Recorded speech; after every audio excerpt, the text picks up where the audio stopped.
প্রথমেই সবাইকে স্বাধীনতা দিবসের অনেক অনেক শুভেচ্ছা। স্বাধীন থাকুন এবং অবাধ থাকুন। কালকে মেয়ের শরীরটা একটু খারাপ হয়ে যাওয়াতে আমি থেকে গিয়েছি মায়ের কাছে।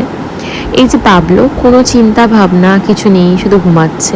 আরও মা এখানে আমার পছন্দ মতো মাছ ফাছ নিয়েছিল, কিন্তু মনটা একদমই ভালো ছিল না, কারণ মেয়েটার শরীরটা ভালো নেই বলে। তো আমি মাকে বলছিলাম যে বেশি কিছু করতে হবে না, অত কিছু করার দরকার নেই, শুধু মাছ ভেজে দিও। তাও মা আমার মন ভালো করার জন্য একটু মাছ ভেজে নিয়ে আমাকে দিয়েছিল।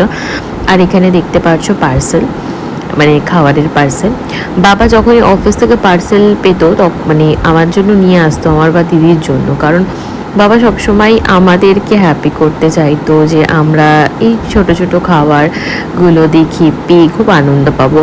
এখন তো মানুষের অ্যাফোর্ডেবিলিটি অনেক বেশি হয়েছে, বাচ্চারা অনেক বেশি পায়, কিন্তু আমরা আগে এগুলো যখন পেতাম খুব খুব খুব আনন্দ পেতাম।